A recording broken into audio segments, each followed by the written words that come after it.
read lots of commentary about what that might mean. And in the end, I'm not sure exactly what it means. What it means is that the wrappings were there. They were still there, but Jesus was not. One old set of theories was that when Jesus raised, perhaps he didn't have clothes. But I think John and none of the Gospels imagine Jesus appearing au naturel. And where he got his clothes, I don't know, and we aren't told, and none of the Gospel writers seem to care to tell us. But in any event, it's just a way of saying the body was not there, but the grave clothes that accompany a body were there. His body, either was stolen or his body was raised.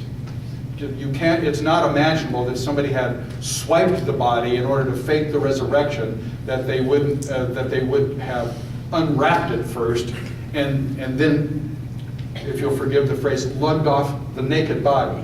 It was, anyway, whatever you make of it, the clothes were there.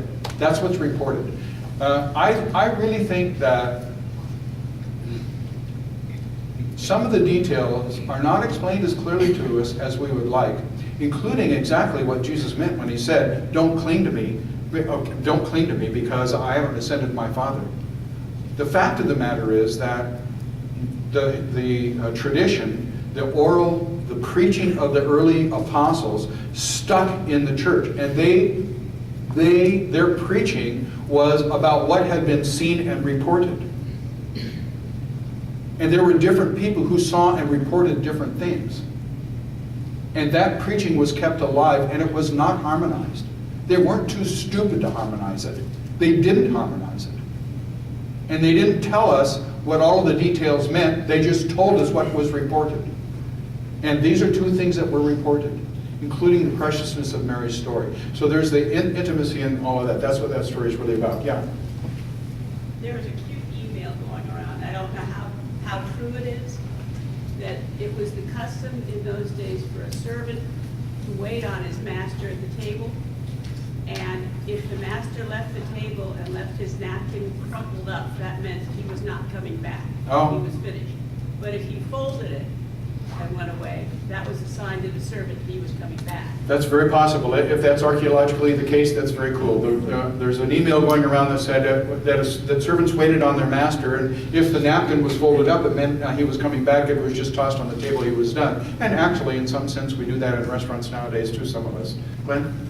Hey, as to the question of what we will be like examining Jesus after his resurrection, 1 John 3, but we know that when he appears, we shall be like him, for we shall see him as he is.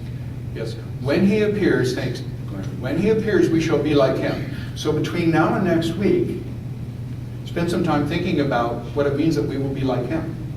And again, think about what that means apart from all the theology and all the common things that Americans like to say. Because in the end, our theology goes back to and is grounded on narrative, stories about what happened. What we teach about the resurrection ought to be grounded in historical events. That's what Abraham and Sarah are all about. God began to rescue creation by calling two old people and making a great nation out of them. God raised Jesus from the dead really and truly in space and time. And people experienced him. So go back and read the resurrection accounts and make a list of continuities and discontinuities, because the best evidence that we have, including from John, thank you, is that we will be like him. All right, like him how? Most Christians have the view that we will be spirits in heaven. And if you find biblical evidence about that, bring it next week, because I'll be interested to hear it. Okay? the other thing that comes out of this story is the cloth was folded. Somebody wasn't, if the place wasn't in chaos, Now, there's a convention of calmness, of peace, of Yeah. order. That there was not a rush, there was not fear, there was, when he rose, he took time, or somebody took time to fold that cloth. thanks, I like that. This was not a rush. It wasn't like somebody did everything real quick and threw it in the corner, and then, you know, Ran out, hurry. and ran out, hurry, hurry. No, it was folded and left. Now, the scene is not a scene of chaos. The scene is a scene of order. The missing body was such a problem for the high priest that they bribed Yep. soldiers to say that the disciples stole it. The empty tomb was such a problem that, you know, as we heard in church today, the priests, the chief priests, bribed the soldiers to come up with a story and promised to make sure that those soldiers didn't get killed for losing the body. So the thing is, you know, honestly, please this week, read all of the resurrection stories in Luke, all the resurrection stories in John, list the continuities and discontinuities, the samenesses and the differences. And read 1 Corinthians 15. And, you know, 1 Corinthians 15 was written before John was written, almost for certain, and probably at the same time or earlier than any of the rest of the Gospels. So it's early.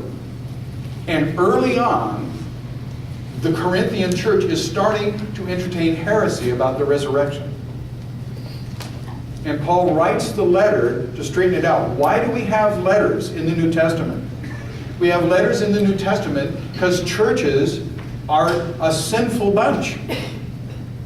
They teach the wrong stuff unless they're corrected. They behave the wrong way unless they're corrected. They don't worship right unless they're corrected. They divide up into parties unless they're corrected. And they screw up the gospel unless they're corrected. That's why we have letters. And 1 Corinthians 15 is the essential teaching. While eyewitnesses were still alive, who could have yeah-butted Paul if he had gotten it wrong. Grace and peace. See you next week.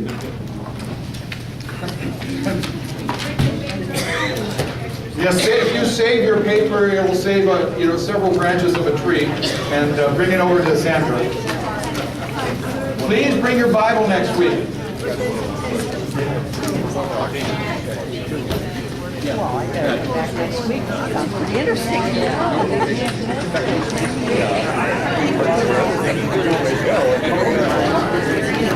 Television.